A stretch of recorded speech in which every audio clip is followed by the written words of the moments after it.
नमस्कार। Today Bihar news और today Hindustan का एक डिजिटल प्लेटफॉर्म जहां इस वक्त बिहार चुनाव को लेकर एक बड़ी जानकारी से जुड़ी विस्तृत खबर आप देखने जा रहे हैं।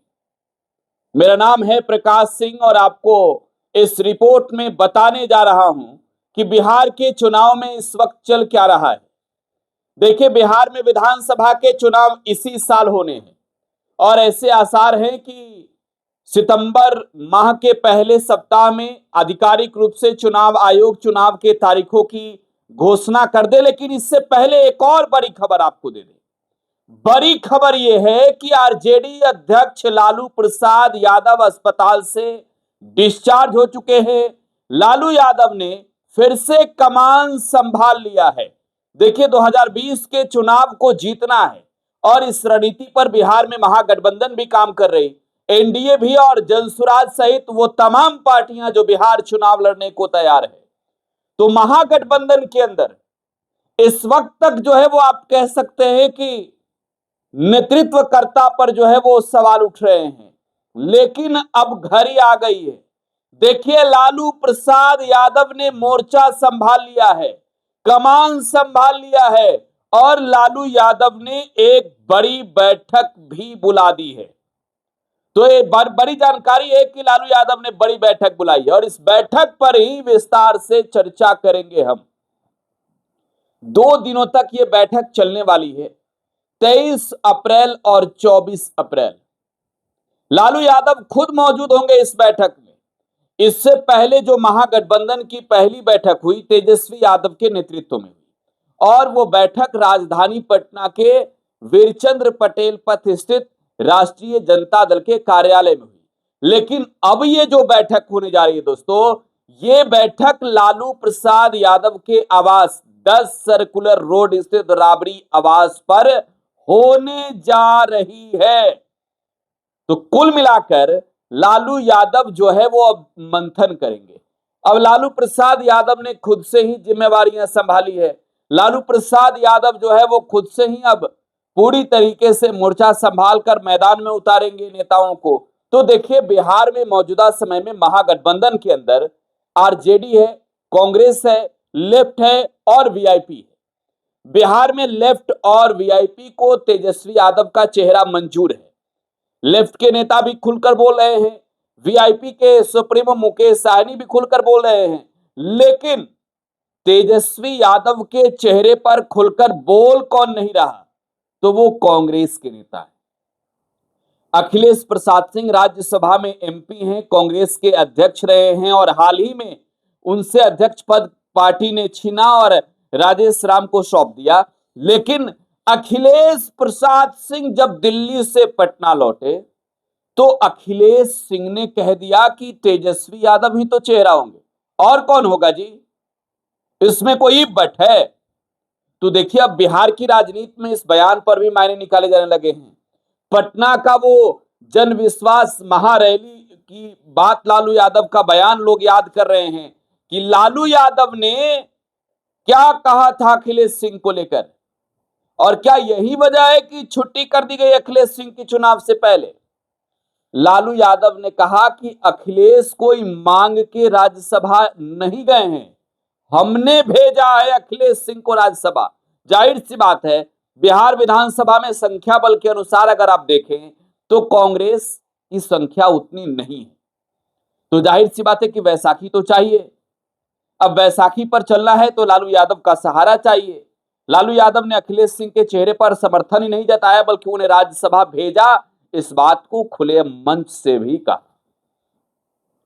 लेकिन अब अखिलेश सिंह की छुट्टी हो चुकी है, राजेश राम मोर्चा संभाल चुके, कृष्णा अल्लावरू खुलकर ये बोल नहीं रहे हैं कि तेजस्वी यादव का चेहरा हमें मंजूर है। तो ऐसे में अब क्या होगा? अब तो यही होगा ना कि बिहार में लालू यादव जब मोर्चा संभालेंगे तो खुलकर बातें होगी, टेबल टॉक में आमने सामने की बातें होगी। और देखिए, तारीख है 23 नवंबर और 24 नवंबर, माफी चाहूंगा 23 अप्रैल और 24 अप्रैल। 24 अप्रैल को ही लालू प्रसाद यादव मुहर लगा देंगे, फाइनली तौर पर मुहर लगा देंगे। और देखिए, बैठक करके लालू यादव ये जानना भी चाहते हैं कि दलों के नेताओं के दिल में क्या चल रहा है, मन में क्या चल रहा है। बिहार में लालू यादव की पार्टी को दो नेता से दिक्कत है, मैं खुलकर बोल रहा हूं, और इन दोनों नेताओं से दिक्कत के पीछे की मायने बहुत है। रीजन ये है कि बिहार की राजनीति को लालू प्रसाद यादव बखूबी करीब से देखते हैं, जानते हैं। तो ऐसे में लालू प्रसाद यादव जो है वो इस बात को समझ रहे हैं। तो लालू यादव ने दो नेताओं को साइडलाइन किया है अभी तक के अनुसार। पहले नेता है राजेश रंजन उर्फ पप्पू यादव। देखिए, राजेश रंजन और पप्पू यादव पूर्णिया के एमपी है और पार्टी में तो है नहीं, लेकिन उम्मीदें इनकी कांग्रेस से बहुत ज्यादा रहती है। पटना में राहुल गांधी का प्रोग्राम याद कीजिए और पटना में जगह जगह पोस्टर याद कीजिए और याद कीजिए कि क्या पप्पू यादव को निमंत्रण मिला था? नहीं मिला था। दो दो कार्यक्रम थे, दोनों कार्यक्रम में किसी भी कार्यक्रम में पप्पू यादव को जगह तक नहीं मिला। बिहार में वो कहते हैं कि भाई हम लालू यादव को नेता मानते थे, लालू यादव के साथ चलते थे और तेजस्वी यादव पर वो प्रहार करते हैं, मुख्यमंत्री बनने की चाहत भी है। तो लालू प्रसाद यादव ने क्लियर कट में ये भी कह के रखा है कि पप्पू यादव तो नहीं चलेंगे, इस गठबंधन के अंदर नहीं आने देंगे, साथ नहीं चलेंगे। और दूसरी बड़ी बात कि कन्हैया कुमार, देखिए कन्हैया कुमार राजनीतिक रूप में अगर देखें तो वो बिहार में लोकसभा का चुनाव लड़े हैं सीपीआई के टिकट पर बेगूसराय सीट से, और इसके अलावा दिल्ली में चुनाव लड़े हैं कांग्रेस की सीट से टिकट पर। तो फिलहाल में वो कांग्रेस में ही है। तो इन दोनों नेताओं से कहीं ना कहीं टेंशन है और यही वजह है कि कांग्रेस का नेतृत्व जो है खुलकर कुछ बोल नहीं रहा। दूसरी बात यह है कि पप्पू यादव को लेकर तो चलेगा, कांग्रेस ये कह रही है कि उन्हें उनसे कोई मतलब नहीं है हमें, और कन्हैया कुमार तो हमारे नेता हैं भाई। तो अब जो है वो टेबल टॉक होगी, लालू यादव के सामने होगी। तेजस्वी यादव के सामने तो मीटिंग हुआ और आपको मालूम भी है कि तेजस्वी यादव के सामने मीटिंग के बाद जो प्रेस कॉन्फ्रेंस हुआ, बगल में तेजस्वी मौजूद थे, एक और कृष्णा अल्लावरू और दूसरी ओर जो है वो मुकेश सहनी बैठे थे। कृष्णा अल्लावरू ने खुलकर भी कभी ये नहीं कहा कि तेजस्वी यादव का चेहरा हमें मंजूर है।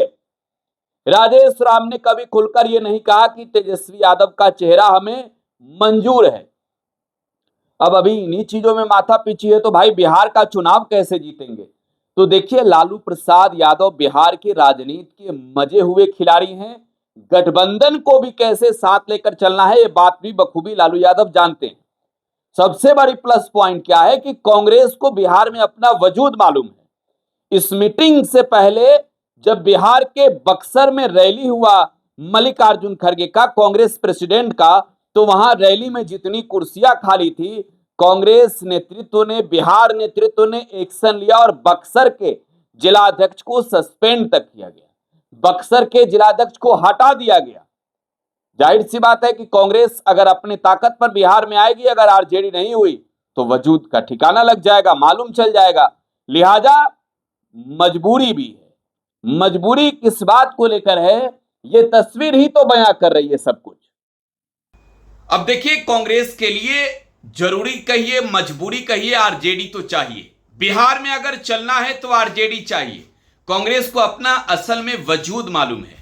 बिहार में अगर चुनावी नतीजों को भी याद करें तो कुशेश्वर स्थान विधानसभा सीट पर हुए उपचुनाव के नतीजे याद कीजिए। कुशेश्वर स्थान में फ्रेंडली फाइट था। पप्पू यादव कांग्रेस के स्टार प्रचारक थे। कांग्रेस पप्पू यादव के भरोसे बिहार का चुनाव, कुशेश्वर स्थान का उपचुनाव लड़ गई और हालात ऐसे हुए कि कैंडिडेट की जमानत जब्त हो गए। भले ही जेडीयू के अमन भूषण हजारी चुनाव जीत गए हों, आरजेडी के कैंडिडेट की हार हुई हो, लेकिन वहां पर कांग्रेस को अपनी ताकत का अंदाजा लग गया।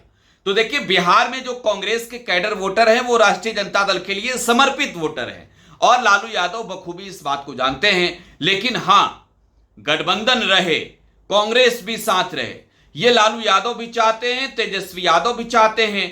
अगर दिल्ली और हरियाणा वाला खेल कांग्रेस खेलेगी बिहार में तो कहीं ना कहीं वजूद समाप्त के कगार पर पहुंच जाएगा। और विधानसभा में जिस तरीके से आंकड़े बढ़े 2015 में 27, 2020 में 19, कहीं ना कहीं महागठबंधन की वो ताकत थी। अब 25 के चुनाव को लेकर लालू यादव मंथन करेंगे तो इन तमाम चीजों पर चर्चा होगी। तारीख है 23 अप्रैल और 24 अप्रैल पटना के 10 सर्कुलर रोड स्थित राबड़ी आवास पर लालू यादव महागठबंधन की बैठक करने जा रहे हैं। फिलहाल आप टुडे बिहार न्यूज के साथ बने रहें। धन्यवाद।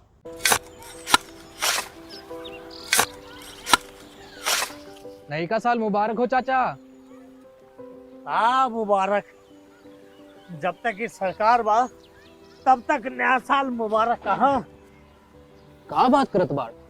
बात ई बा, साल चाहे नया होके दिन चाहे, हमार जिंदगी में तो बस दुख है, दुख बा। बाढ़ के समस्या 10 का 10 बा। फसल बर्बाद हो जाला या ऑन पॉन बिक जाला, ना कोई उपाय बा ना कोई राहत। बात तो सच बा चाचा। फिर से बाहर जाए के सोचे के पड़ रहे कि सरकार से कुछ ना हुई। कबू कबू तो लागेला हमरे मजदूरन की जिंदगी में कोनो नया साल सच में मुबारक हुई। नया साल तो तब मुबारक हुई जब नई सरकार आई। बात तो सही बा चाचा। नया साल, नई सरकार, नया संकल्प, नया बिहार।